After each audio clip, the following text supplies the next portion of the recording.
Everyone keeps saying America's affordable towns are gone, but then Arizona quietly didn't get the memo. That's the world as it is. Loud cities, loud prices, and everyone yelling, "Good luck if you want peace and a mortgage." Here's the problem. Some Arizona towns are still cheap, still calm, and somehow still ignored. And what nobody tells you is why. Until you look at the data nobody brags about. Population churn, crime drift, who leaves and who never shows up. So today, we're going town by town, counting down the places that slipped through the algorithm. One of them will absolutely mess with your assumptions. Wait till you see it. If this saves you a Zillow spiral, hit like, subscribe, because housing ignorance is expensive. Let's break it down.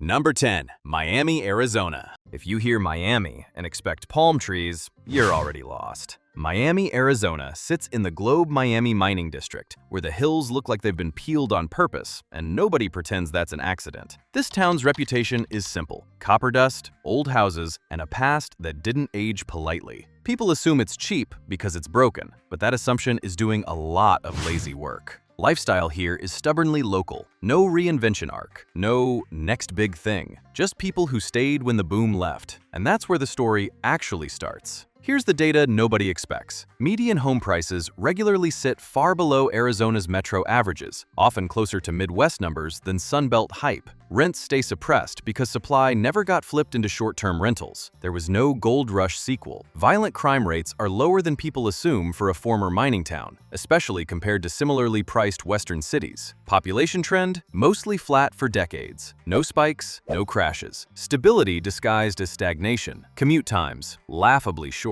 If traffic stresses you out, Miami basically apologizes to you personally. But then there's the elephant in the room: environmental damage, tailings, Superfund scars. That history scares off investors, retirees, and flippers. Surprisingly, it also keeps prices honest and the pace slow. What nobody tells you is this: fear can function like zoning. Living in Miami is a trade. You get affordability and quiet in exchange for aesthetics and bragging rights. You won't post it, you'll live it. Financially, this place rewards people who value low burn rates over appreciation fantasies. Emotionally, it rewards people who don't need a town to perform for them. The consequence? Community without churn. Fewer strangers cycling through. Less noise. Less pressure to keep up. The irony is sharp. The very things that make Miami undesirable on paper are the same things that protect its peace. No hype means no rush. No rush means no chaos. Everyone says they want authentic towns, but the second a place looks authentically rough, they sprint back to HOA hell. Miami called that bluff decades ago. Can we talk about the dust? Because Miami has commitment to dust. It's not seasonal, it's not weather, it's a lifestyle choice. You wash your car, and by the time you turn the key, it's beige again. But then, no traffic, no noise, no $7 cold brew economy judging you.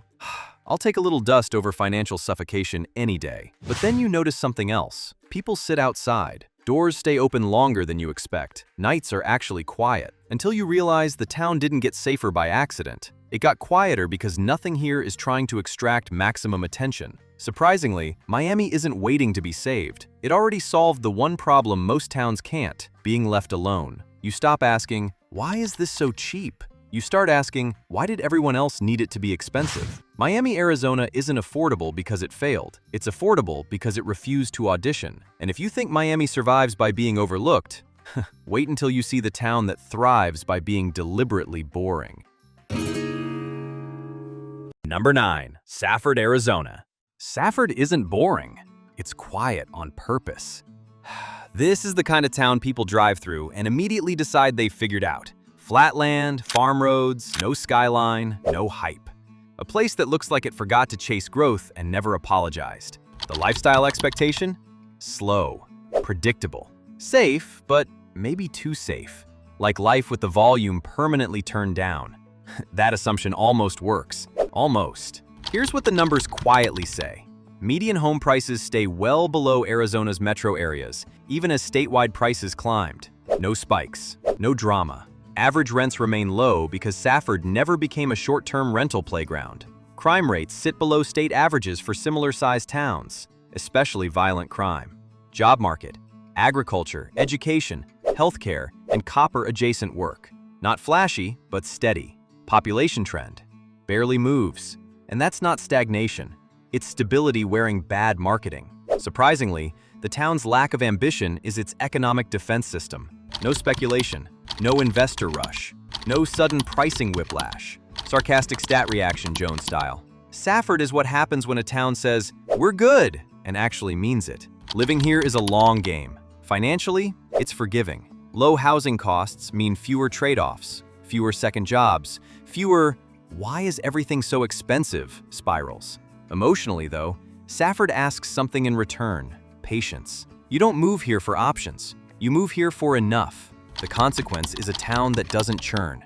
People leave, sure, but the ones who stay know why. Kids grow up, leave, sometimes come back. That cycle keeps the place grounded, not frozen. What you lose in excitement, you gain in predictability and peace. Let's talk about food options. Because Safford believes in commitment. You don't try a restaurant here. You choose it and stick with it for years. There's loyalty, there's routine, there's a menu you could recite in your sleep. But then again, nobody's charging you $14 for toast, so maybe Safford's onto something. Be honest. Could you live somewhere calm if it meant fewer choices? Yes or no? Argue it out below. Safford isn't cheap because it's overlooked. It's cheap because it never chased attention in the first place. And once you notice that, you start questioning how many towns broke themselves trying to be seen. And coming up next is a town that sounds like a joke, but somehow ended up being one of the most quietly disciplined places in the state. Number 8. Snowflake, Arizona. Snowflake isn't fragile, it's fortified. The name does all the damage for you. People hear Snowflake and imagine drama, culture wars, maybe a quirky tourist trap with sweaters. Reality check. This place is disciplined, orderly, and almost aggressively calm. Snowflake doesn't try to charm you. It assumes you'll misunderstand it and moves on with its day. Lifestyle expectation? Structured, predictable, community forward. The kind of town where chaos feels impolite. Here's where the numbers quietly flex. Median home prices sit well below Arizona's headline cities, even with recent growth. Still accessible, still grounded.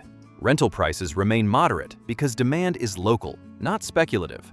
No weekend invasion economy. Crime rates, especially violent crime, are consistently low, even compared to similarly sized rural towns.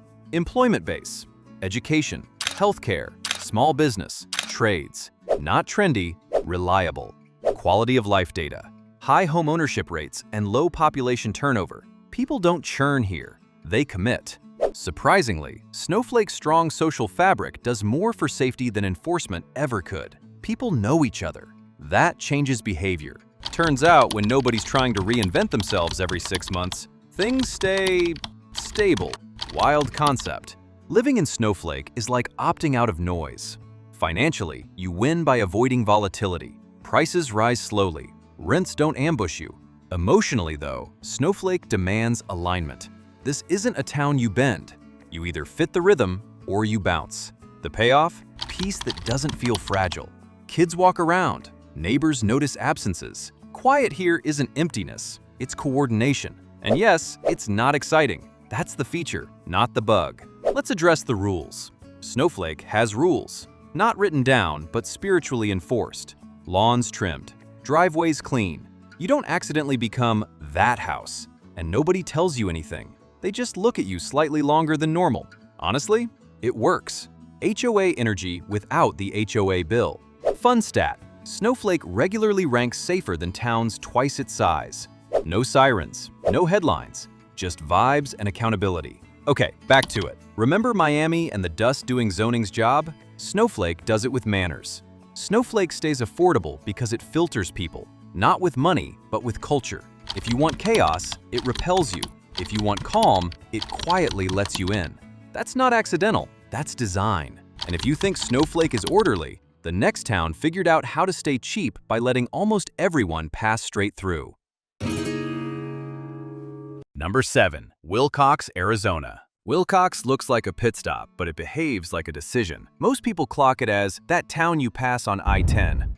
Flat land, wind, trains. Then they keep driving, convinced nothing interesting would dare stop here. The reputation is transitory, temporary. Blink and you miss it energy. That assumption is exactly why Willcox works. Now let's talk numbers, the kind that don't shout. Median home prices stay significantly lower than southern Arizona metros, even with steady demand. Rents remain manageable because housing supply isn't strangled by short-term rentals. Crime rates, especially violent crime, track lower than many similarly located highway towns. Job base, logistics, rail, agriculture, and a quietly growing wine industry. Not loud, sustainable. Quality of life. Low congestion, short commutes, and just enough services to function without stress. Surprisingly, Willcox benefits from controlled attention, enough activity to support jobs, not enough to spike prices or chaos. Sarcastic stat reaction, Jones style. Turns out when people drive through instead of into a town, rent doesn't lose its mind. Living in Willcox feels like choosing the middle seat on purpose, because it's predictable. Financially, you're insulated. No tourism surges, no hype cycles, no sudden everyone discovered us moment. Emotionally, the town offers something rare, distance without isolation. You're close to Tucson, not dependent on it. Close to nature, not consumed by it. The consequence is calm that feels earned, not staged. And here's the contrast that messes with people. Two towns sit near major highways. One becomes frantic. The other becomes disciplined. Willcox chose discipline. Let's talk about the wind. Willcox has confidence in its wind. No warning, no apology. Just gusts showing up like, we live here too. You'll chase trash cans. You'll lose hats. But then, no smog, no humidity, no traffic. Honestly, fair trade. Some highway towns turn unsafe fast. Willcox stayed boring on purpose, and boring turned out to be the safest move.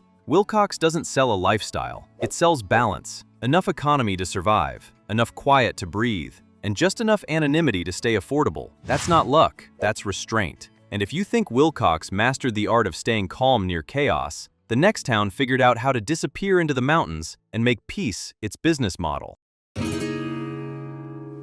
Number 6, Eagar, Arizona.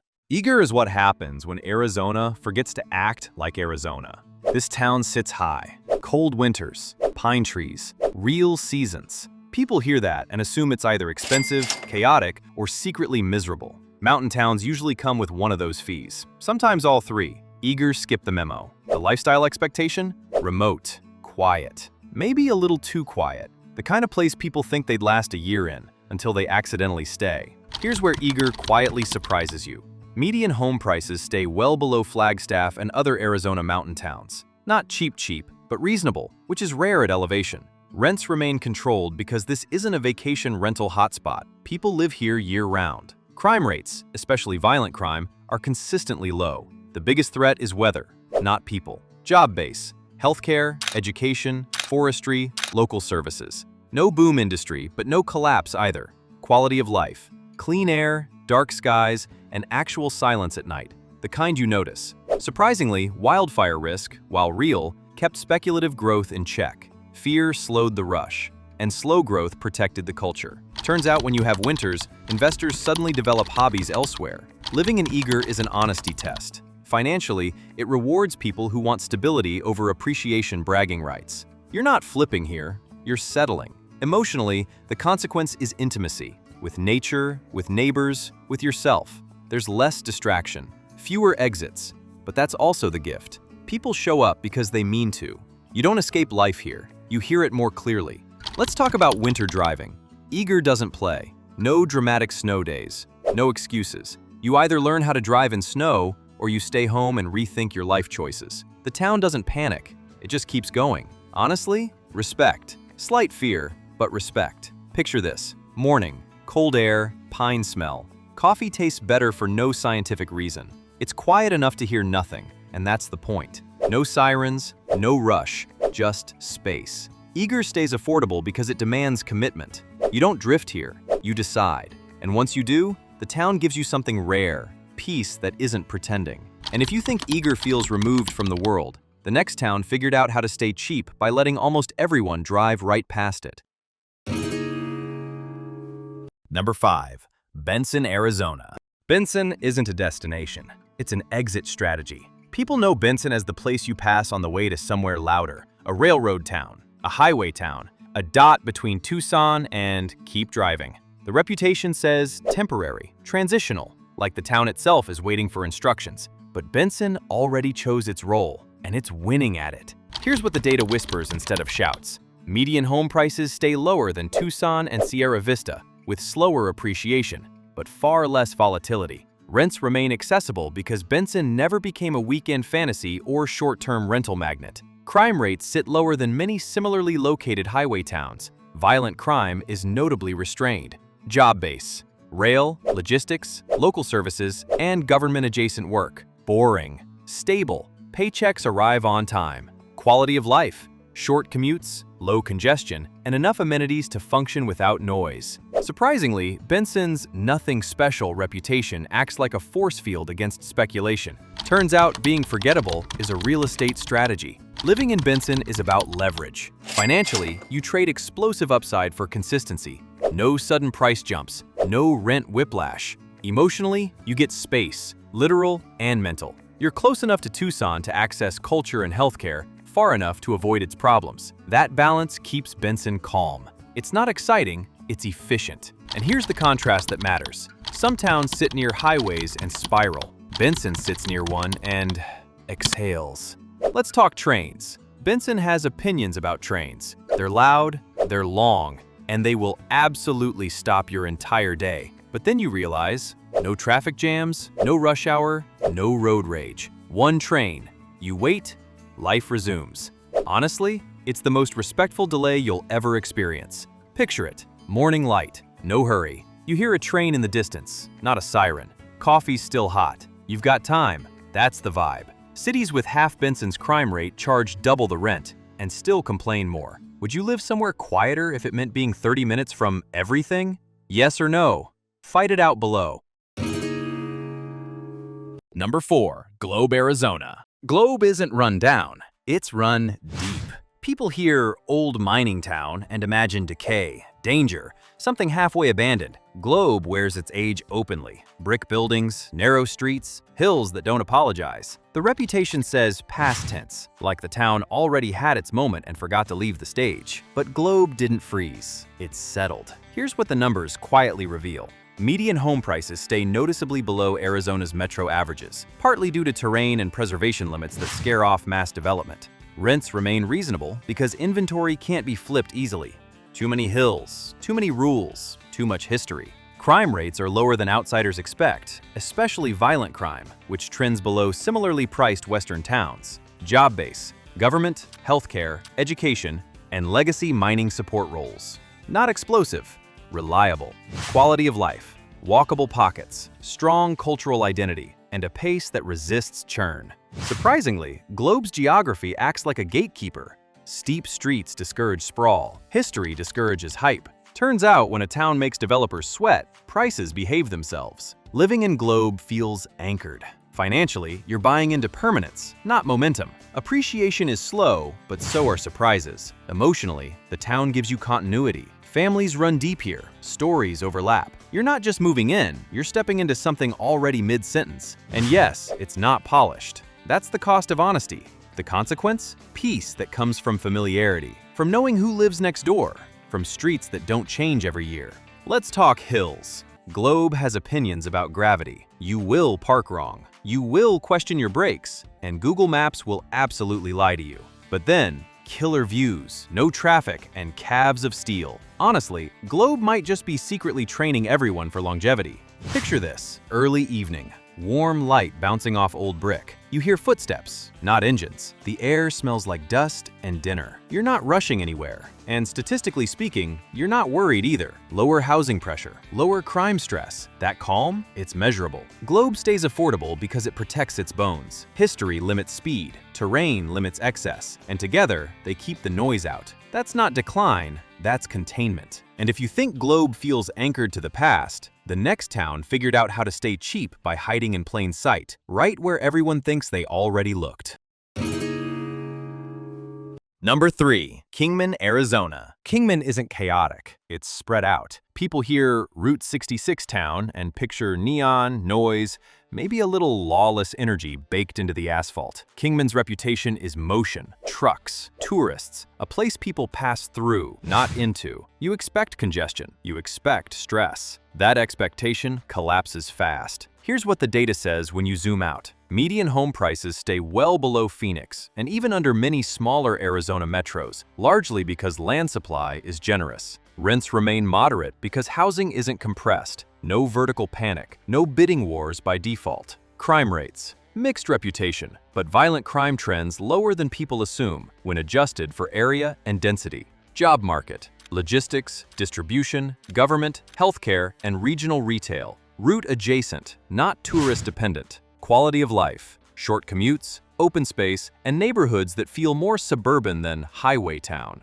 Surprisingly, Kingman's size is its safety valve. People aren't stacked, problems don't pile up. Turns out, when you don't force everyone into 5 blocks, things calm down. Revolutionary urban planning. Living in Kingman is about margin. Financially, you get room. Room in your budget, room in your house, room in your head. Prices don't whip around because demand disperses instead of concentrates. Emotionally, the consequence is predictability. Not dullness, predictability. You know where the noise is, you know where it isn't, and you can choose accordingly. Kingman doesn't pretend to be cute. It functions. Let's talk about wind again, because Kingman and Willcox clearly made a pact. The gusts show up uninvited and stay too long. You'll fight grocery bags. You'll question hats as a concept. But then, clean air, no humidity, no traffic gridlock. I'll take airborne chaos over financial chaos every time. Kingman stays affordable because it refuses compression. No bottlenecks, no forced density, just space, and space lowers pressure. That's the whole trick. And if you think Kingman figured out how to stay calm by spreading out, the next place stayed peaceful by splitting itself in two and letting everyone misunderstand it. Number 2. Payson, Arizona. Payson isn't expensive, it's selectively loud. Most people think they know Payson. Cabins, weekenders, overpriced coffee wearing flannel as a personality. The reputation is simple. Pretty, crowded, pricey. A mountain escape with a receipt attached. That's only half the town, and not the half that lives there. Here's what happens when you stop looking where the postcards point. Home prices swing wildly by neighborhood. Step away from the cabin clusters and prices drop fast. Rents stabilize outside the short-term rental zones because full-time residents actually exist there. Crime rates cluster near tourist corridors. Residential pockets stay noticeably calmer. Job base: healthcare, forestry, education, trades, and local services. Not tourist-dependent everywhere. Quality of life: pine air, cooler temps, and quieter streets if you choose geography wisely. Surprisingly, Payson functions like two towns sharing one name. One performs, one lives. Same zip code, completely different price tags. Real estate is basically a trust exercise.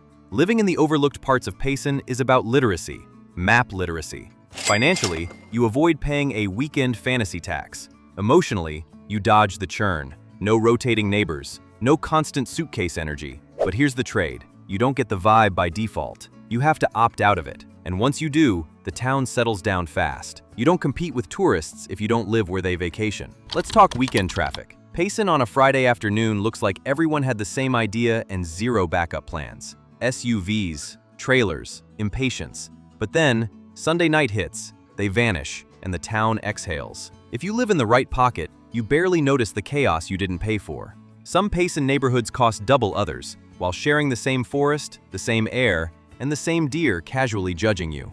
Okay, back to reality. Remember Snowflake filtering people with manners? Payson filters them with maps. Payson stays affordable in the places no one advertises, because hype doesn't spread evenly, and neither does peace. The town isn't overpriced, it's misunderstood. And if you think Payson hides its calm in plain sight, the final town made being overlooked into a full-blown superpower. Number 1. Coolidge, Arizona. Coolidge isn't forgotten, it's skipped on purpose. Most people know it as the town between Phoenix and Tucson, the place you don't stop because you're busy getting somewhere better. Flat, hot, quiet. The reputation says placeholder, like Coolidge is just holding the land until something louder shows up. But nothing louder did, and that's why Coolidge won. Here's the data that doesn't make headlines. Median home prices stay significantly lower than Phoenix's outer sprawl, even as nearby areas inflate. Rents remain manageable because demand is residential, not speculative. No vacation hype, no flippers camping out. Crime rates, especially violent crime, trend lower than many fast-growing desert towns. Job base, agriculture, logistics, light manufacturing, and nearby metro spillover.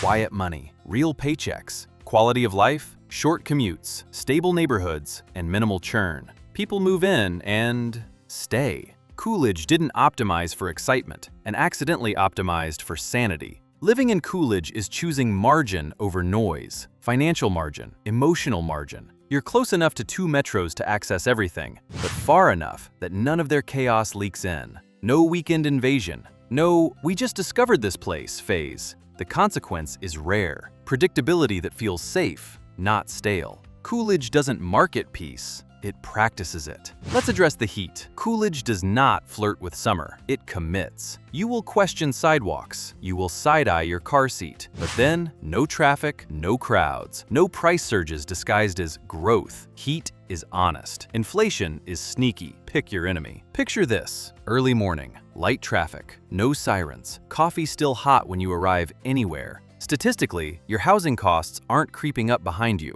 That calm isn't a vibe.